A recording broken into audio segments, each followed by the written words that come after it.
Everyone, कसे आहात? मजेत आहात ना सगळ्यांना? श्री स्वामी समर्थ. तर आज नवमीचा दिवस संपण्यात आलेला आहे. थोडासाच वेळ बाकी आहे आणि उद्या दसरा आहे. तर सगळ्यांना माझ्यातर्फे दसऱ्याच्या खूप खूप खूप शुभेच्छा.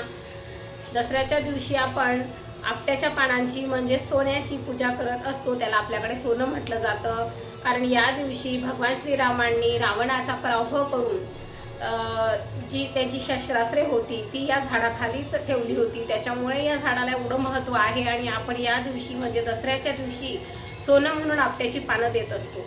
तर दसऱ्याच्या दिवशी आपण खूप म्हणजे 3.5 मुहूर्तांपैकीचा एक मुहूर्त म्हणजे दसरा असतो.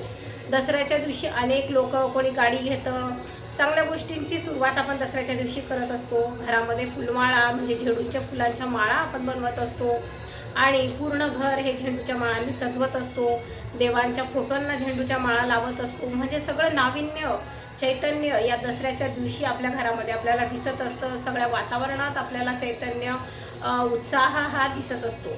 तर असा हा दसरा उद्याच्या दिवशी आहे, त्यालाच विजयादशमी असं म्हटलं जातं. तर विजयादशमीच्या दिवशी म्हणजे दसऱ्याच्या दिवशी आपल्याला देवी आईची कोणत्या सेवा करायची आहे? तर बघा, या दिवशी भगवान श्रीरामांचा विजय झाला होता. त्याच्यामुळे भगवान श्रीरामांची सेवा आपल्या हातून या दिवशी घडणं हे खूप महत्त्वाचं आहे. ज्या प्रकारे नवरात्रीमध्ये आपण देवीच्या 9 रूपांची सेवा करतो, त्याच पद्धतीने आपल्याला दसऱ्याच्या दिवशी भगवान श्रीरामांची सेवा करायची आहे. त्यांचे आशीर्वाद आपल्याला घ्यायचे आहे. त्याचबरोबर आपल्याला सरस्वती मातेचं पूजन करायचं आहे, कारण आपल्या मुलांच्या भवितव्यासाठी त्यांनी चांगला अभ्यास करावा, अभ्यासात चांगली प्रगती करावी, त्यांची बुद्धी चांगली चालावी, त्यांनी न सांगता अभ्यासाला बसावं, यासाठी आपल्याला या दिवशी सरस्वती मातेचं पूजन करायचं असतं. हा दिवस म्हणजे शस्त्र आणि शास्त्र यांचं पूजन करण्याचा दिवस आहे. बघा, गावाकडे प्रत्येकाला माहिती असेल, या दिवशी शेतामध्ये जे पण काही अन्नधान्य लावलेलं असतं, शेतकरी शेतात जाऊन त्या अन्नधान्याचे थोड्याशा तोटे असतात ते काढून आणतात आणि आपट्याचे पानं सोबत आणतात आणि मग घरी येताना त्याची घरात आपल्या उंबरठ्यात येताना बायका त्याची पूजा करतात. अशा प्रकारे आपण आपल्या शेतात लावलेल्या अन्नधान्याची या दिवशी पूजन करत असतो. देवाजवळ ते आणलेलं अन्नधान्य ठेवतो, ते तोटे ठेवतो आणि मग त्याची पूजा आपण करतो. काही लोक प्रत्येक भागामध्ये वेगवेगळ्या पद्धतीने काही पूजा करत असतील, पण या दिवशी शस्त्रास्त्रांची पूजा केली जाते. शेतकरी लोक त्यांच्या अवजारांची पूजा करतात.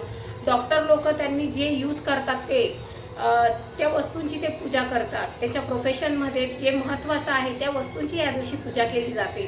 ज्या होम मेकर असतात म्हणजे गृहिणी असतात, त्या आपल्या घरातलं बघा चमचा, आता काय काय दाखवायचं, अजून लायटर, अशा पद्धतीने नाईफ, सांडशी असते आपल्या किचनमध्ये. अशा किचनमध्ये जे युटेन्सिल्स आपण वापरतो त्यांची होम मेकर म्हणजे हाऊस वाईफ या पूजा करत असतात. त्याच पद्धतीने शिक्षक लोक त्यांच्या पुस्तकांची पूजा करतात, ब्लॅकबोर्डची पूजा करतात क्लासमध्ये गेल्यानंतर.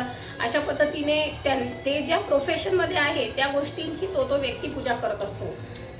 तर या दिवशी सरस्वती पूजन आपल्याला मुलांकडून करून घ्यायचे आहे, कारण मुलांच्या चांगल्या बुद्धीसाठी त्यांनी चांगला अभ्यास करावा, सरस्वती मातेची चांगली कृपा त्यांच्यावर असावी, म्हणून आपल्याला त्यांच्याकडनं सरस्वती पूजन करून घ्यायचं असतं.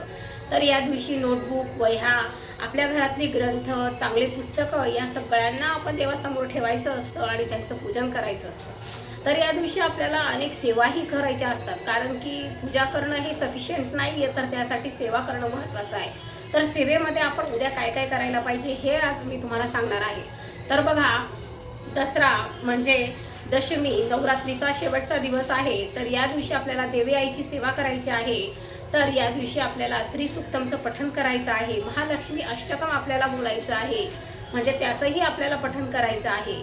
त्याचबरोबर लक्ष्मी गायत्री मंत्र 24 वेळा किंवा 16 वेळा, विष्णू गायत्री मंत्र 24 वेळा किंवा 16 वेळा, गायत्री मंत्र आपल्याला 24 वेळा किंवा 16 वेळा असं बोलायचं आहे.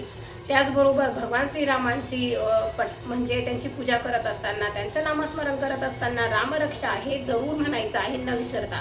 त्याचबरोबर मारुतींची सेवा करायची आहे. त्याच्यासाठी भीमरूपी महारुद्र हे जे मारुतींचं स्तोत्र आहे, मारुती स्तोत्र, ते आपल्याला बोलायचं आहे. आणि सगळ्यात पहिले सेवा सुरू करताना गणपती अथर्व शीर्ष न विसरता बोलायचं आहे. स्वामी स्तवन आपल्याला न विसरता बोलायचं आहे. त्याचबरोबर कालभैरव अष्टकम आपल्याला 1 वेळा बोलायचं आहे. आणि ललिता पंचक स्तोत्र आपण 9 दिवसामध्ये ज्या देवींची सेवा केली, उपासना केली, त्या सगळ्या देवींना मनातल्या मनात आठवून त्यांचं नामस्मरण आपल्याला करायचं आहे. 108 वेळा 99 मंत्राचं स्मरण जप आपल्याला करायचं आहे.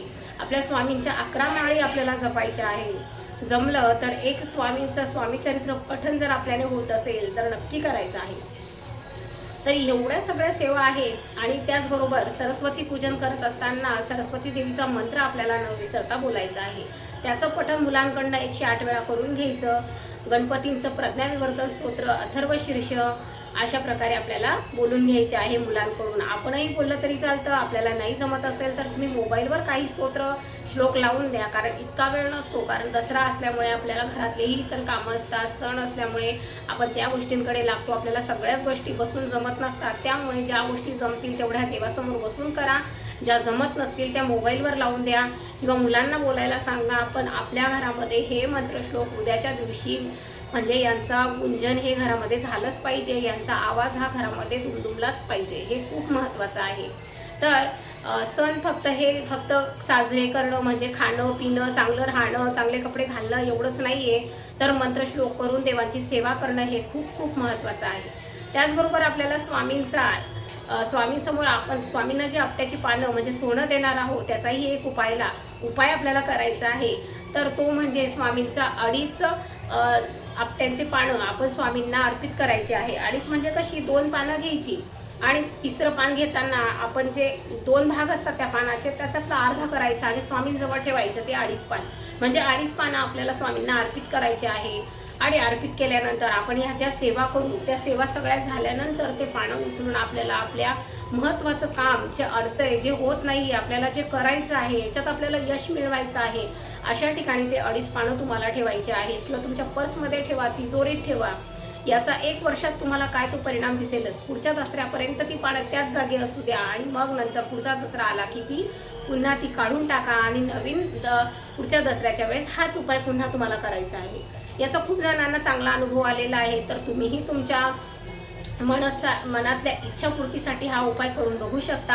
अनेकांना याचा परिणाम चांगला मिळालेला आहे, अनुभव चांगले मिळालेले आहेत. तुम्हीही करून बघा, नक्कीच तुम्हाला याचा फायदा होईल.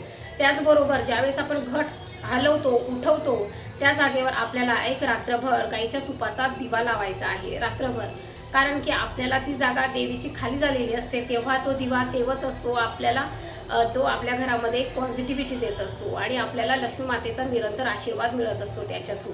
त्याचबरोबर आपल्याला ज्या ठिकाणी घट बसलेले होते आपण ते हलवले, त्याच्यानंतर विसर्जित करतो. त्यानंतर आपल्याला एका चुनरीमध्ये, लाल चुनरीमध्ये काही कॉईन्स आपल्याला त्या जागेवर ठेवायचे आहे रात्रभर. त्याच्यानंतर कॉईन्स ठेवल्यानंतर आपल्याला दुसऱ्या दिवशी ते कॉईन्स एखाद्या दानपेटीत दान करून द्यायचे आहे किंवा देवाच्या नावाने ते बाजूला काढून ठेवायचे आहेत आणि नाही तर एखाद्या गरजूला ते दान करायचे आहे. याच्याने हाही सुद्धा एक धनप्राप्तीचा एक चांगला उपाय आहे. त्याचबरोबर आपल्याला दसऱ्याच्या दिवशी जमलं तर 16 लवंग आपल्याला पिवळ्या कपड्यामध्ये बांधून स्वामींचं नाव घेऊन लक्ष्मी मातेचं 1 वेळा श्री सोक्तम बोलून त्याच्यानंतर नवार्णव बोलून आपल्याला तो जी पोटली आहे 16 लवंगांची ती आपल्याला देवघरात ठेवायची आहे. तर हाही खूप अनुभवी उपाय आहे, कारण की देवी मातेला लवंगांचा वास खूप आवडतो, त्याच्याने ती प्रसन्न होत असते. म्हणून देवघरामध्ये लवंगा ठेवा, तुम्हाला चांगले परिणाम याचे मिळतील. त्याचबरोबर तुम्हाला उद्याच्या दिवशी म्हणजे दसऱ्याच्या दिवशी लवंग व कापूर घरात जाळायचा आहे आणि मातेचं स्मरण करायचं आहे. तुम्हाला कधीही कशाची कमी पडणार नाही. दसऱ्यापासूनच तुमच्या सुख समृद्धीला जास्तीत जास्त सुरुवात होईल. तुमच्या घरामध्ये ऐश्वर्य नांदेल. लक्ष्मी प्राप्तीचे सगळे दरवाजे तुमच्याकडे उघडतील आणि पैसा हा चंचल असतो, तो टिकायलाही मदत होतील. तर निरंतरपणे देवीचं स्मरण करा. उद्याच्या दिवशी भगवान श्रीरामांचं स्मरण करा. हे जे देवी देवता आहे हे आपल्याला आशीर्वाद देतील. अशा पद्धतीने आपल्या हातून उद्याच्या दिवशी म्हणजे एवढ्या मोठ्या शुभमुहूर्तावर त्यांची सेवा होणं हे खूप महत्त्वाचं आहे. तर नक्कीच दसऱ्याच्या दिवशी तुम्ही या सगळ्या सेवा करून बघा. त्याचबरोबर घरातली पूजा करताना आपल्याला सरस्वती मातेचं पूजन करायचं आहे. देवाऱ्याच्या बाजूला त्याचीही मांडणी करा. देवाऱ्यामध्ये तर आपले देव असतातच, त्यांची पूजा करा, फूल वाहा, त्याच्यानंतर माळा बनवा, माळा मस्त फोटोंना लावा. त्याचबरोबर सरस्वती पूजन करत असताना देखील मनोभावे करा, तिचे श्लोक म्हणा, नैवेद्य दाखवा, देवालाही नैवेद्य दाखवा. अशा पद्धतीने बाहेरही छान माता लक्ष्मीची रांगोळी काढा, जेणेकरून आपल्याला घरापासूनच आपलं म्हणजे अंगणापासूनच आपल्या घरामध्ये येताना मातेला खूप आनंद होतो आणि ती भरभरून आपल्याला आशीर्वाद देते. कारण घरात येण्यासाठी आधी अंगण सुंदर असावं, आपल्या अंगणात रांगोळी असावी, लक्ष्मीची पावलं असावी, शुभ लाभाचं चिन्ह आपल्या दरवाजावर असावं. या सगळ्या गोष्टी लक्ष्मी प्राप्तीसाठी, घरात लक्ष्मी येण्यासाठी, सुखसमृद्धी येण्यासाठी, व्यवसायात प्रगती होण्यासाठी, नोकरीत प्रगती होण्यासाठी अत्यंत महत्त्वाच्या आहे. घरामध्ये पॉझिटिव्हिटी वातावरण असावं यासाठी या सगळ्याच गोष्टी खूप महत्त्वाच्या आहेत. तर तुम्ही या महत्त्वपूर्ण सगळ्या सेवा दसऱ्याच्या दिवशी उद्या करायच्या आहेत. तर न विसरता हे सगळं तुम्हाला करायचं आहे. तर पुन्हा एकदा सगळ्यांना माझ्याकडून दसऱ्याच्या खूप साऱ्या शुभेच्छा. Happy Dussehra to you. चला तर मग भेटूया पुन्हा अशाच एका नवीन व्हिडिओसोबत. व्हिडिओ आवडला असेल तर नक्की लाईक करा, शेअर करा, चॅनलला सबस्क्राईब करा. तर भेटूया पुन्हा अशाच नवीन व्हिडिओसोबत. तोपर्यंत श्री स्वामी समर्थ.